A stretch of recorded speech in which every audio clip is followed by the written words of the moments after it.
Okay, this is the third one, and I'm going to put it now beside the others. And we now go for this is the third one of the strawberry grape. So we have 1, 2, and this will be the third one. Not bad for the drought year.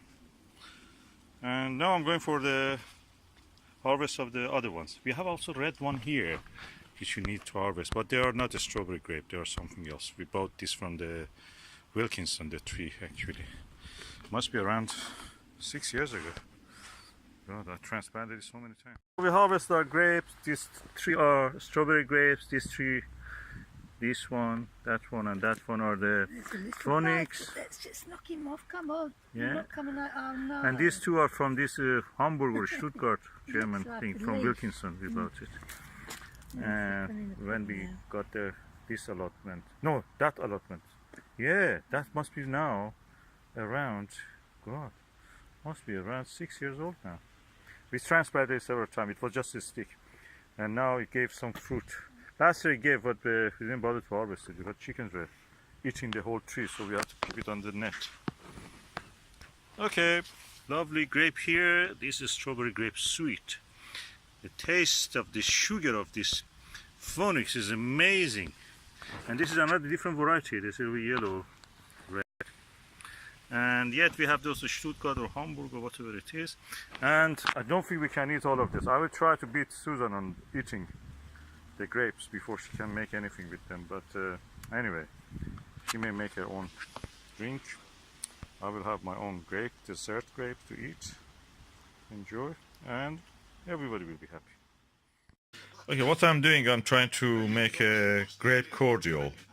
I'm separating the grapes from the bunches, and what I will do next stage, I will of course rinse them again. I've washed them once, I rinse them again just to make sure they're alright. Then I will mash them with a masher, then I will boil them. This is not a wine, this is a grape cordial. So we will see how it goes.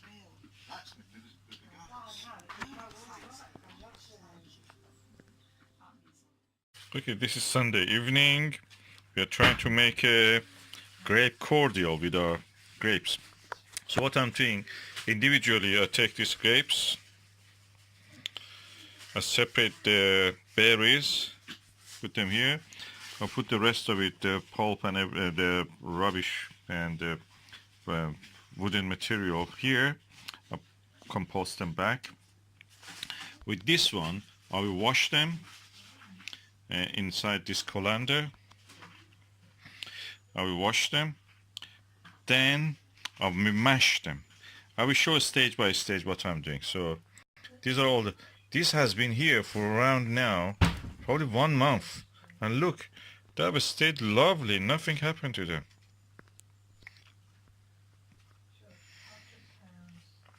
Perfect grape varieties. I think this is Bianca and Brandt. I want to show you this, the taste of this Brandt. It's so lovely. I never have experienced such a taste in a grape. And I've eaten a lot of grapes actually in my life. They are lovely. I think this is the best grape you can eat. Full of aroma and flavors. It's so flavorsome. And look at it. I've kept it now for 1 month inside the box, out of freezer, in the out of fridge, and inside just a warm kitchen. And look, they're doing well. Normal kitchen. I mean, it's warmer because everything is there.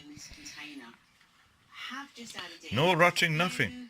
Just kept beautiful. Taste of it, the flavors, so spicy, so aromatic.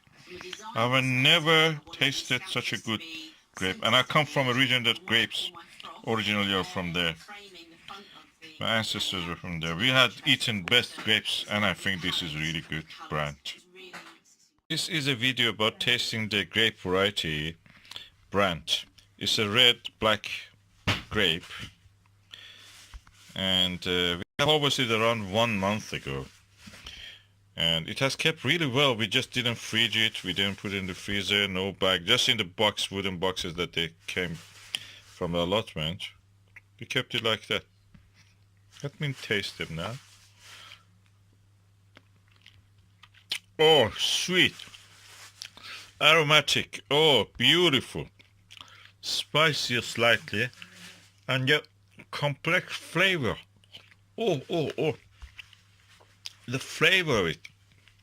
How can I describe it? It's like perfume. Yeah, the word is perfume. They smell and taste perfume, like perfume. Oh. Branch is definitely a good variety to grow. And it's such a long keeper. I've never seen our grapes keep so long.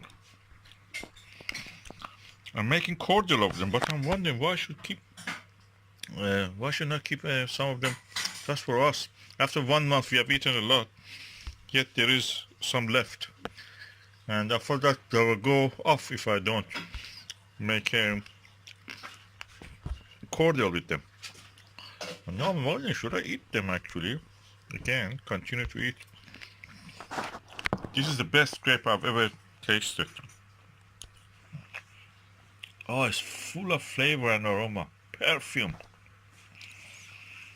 Kind of musky perfume. Oh, it's lovely.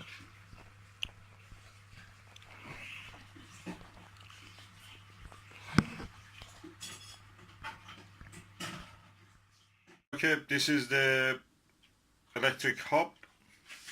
And these are the quality grape from our own orchard. The variety's name is Branch. Very aromatic, very tasteful. And I'm mashing them just to make a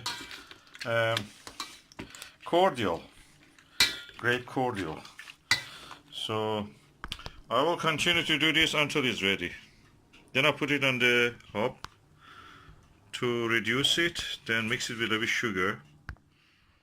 Okay, I have now mashed it with the potato masher completely.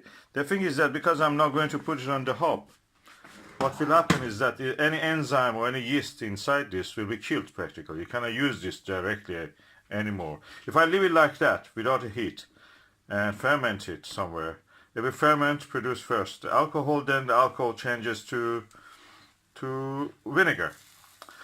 But if you boil it, it will kill the yeast and the enzymes. So practically what you will end up with just juice. So if you buy a winemaking kit, that is what they give you, a concentrate of this. Then you have to add the yeast. They give you also yeast. You add it to that, so it actually goes for fermentation. With this one, you can actually preserve it longer because the yeast practically is killed inside it. Yeast can be, you know that how to make a wine. They ask the dirty food workers, virgin or non-virgin, whatever, go there with the dirty food. Just walk on the grape because the skin of the people have yeast in it. We know that. They're dirty. So unwashed feet on the grape introduce a lot of yeast, and that helps fermentation. That's the wine you drink. But when you boil it like that, the yeast is not there. So you can concentrate it like this. Then if you want to make a wine, you have to introduce the yeast. You can use any yeast. You can use the finger yeast. You just put your hand inside it or walk into it if you like. Or put a yeast from the bread making yeast. Or buy a special yeast from the wine making websites or retailers. That's the difference. Now I'm putting it and it's boiling. It's starting to boil. I have to make sure that this is not burning. Okay. When this is boiled, of course I'm putting the masher apart, you have to make sure it is not burning, so you may have to stir it from time to time. When it is boiled, what you will do, you add your sugar, you taste it to see how it is. Then you can use the sugar. Don't use anything other than brown sugar, cane sugar. Don't use purified sugar or anything like that. Some say use it. But anyway, it's different how you believe in the purification system. Is it healthy or not? But anyway, cane sugar is better. Brown sugar, demerara sugar may give a little bit taste to it. So you don't want that taste into that. You want the grape taste.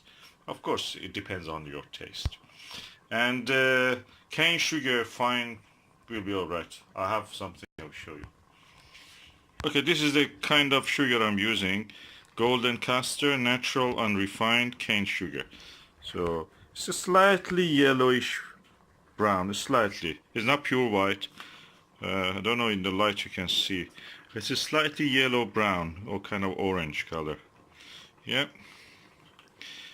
And when that is done, all the thing is done, we put it to a muslin bag and sieve it, squeeze it so all the juice comes out. You can use the rest of it as jam preserve if you want. I've not tried it, but you will see if you can use it. And the juice, which is cordial, you keep it and bottle it. You can use it as a concentrate if you want to make wine, or if you want to make vinegar. That's up to you. Keep it longer, it will become vinegar. There's another product you can use in kitchen. If you want to drink it as a drink, alcoholic drink, you can just keep it. The sugar provides the energy for the yeast to grow when you introduce the yeast, because yeast at this moment will be killed. But later when you introduce the yeast to make wine or vinegar, that will be used by the organisms. Okay, when it is boiling, this stage of boiling has reached. It was on the highest gas number. When it is starting to boil, you put the lid on it and you reduce this to the lowest possible. So number 1 here is the lowest one. And you leave it like that. Sometimes come and check it, that it is not burnt, the bottom of it especially. So you may have to stir it. Then we come after a while and add the sugar. Now this has now been on the low fire for a while. We don't want to make jam, remember we are making cordial, so we don't need to make it really thick. So this is I have here around 1.5 kilo of grapes, and probably I take about 1 kilogram, 1 liter of the juice out of it. So around half a kilo to 1 kilo of this I empty here. Okay, this is the non-purified, non-refined cane sugar. Beet sugar is the one that you get from beetroot.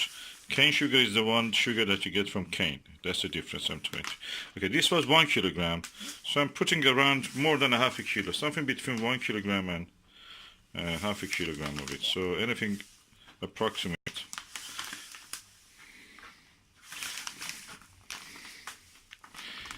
Yeah.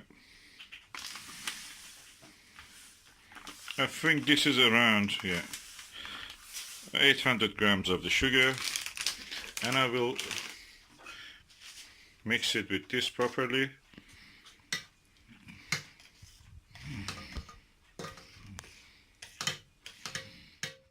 It's been here on the fire for now, on the heat, now for around 45 minutes, 1 hour. It has thickened up a little bit. The thing is that at this stage you can remove it from the flame. The whole point is now to thicken it up. If you want to keep it later, if you don't have the time, you can just turn off the heat. It was on 1, now put it on 0. And remove it from the fire, so it just gradually will cool down. You can taste it. If you want it runny, you can have it runny. It's a syrup, cordial as you call it. And the whole point is that you can keep it now for a few days at least like that. Why? Because all the yeast, anything that could actually cause molding in this is being killed by the heat. And the enzymes are what dissolve. So practically you have something which is kind of sterilized. And you don't need to worry about it. You can just go and later come back and just sieve it through the muslin. Or you can even use a colander just to take the things out, or if you have the time, just with a spoon. If you don't have any of this, just with a spoon remove the pith from there, and it leaves you with a cordial. The whole thing is that you can thicken up it as much as you like, thicken it up until it forms a consistency of a preserve or jam actually. Yeah, a kind of marmalade texture you get. You can do it as much. They do, I know that. My mother was always talking about they made a very thick syrup of the grape when they had a lot that they cannot do anything with it. And they ate it with bread. It was nice, like with bread. It's like jam, they use it with bread. toasted bread, not such things. So you know how to do it. Do it according to your taste now.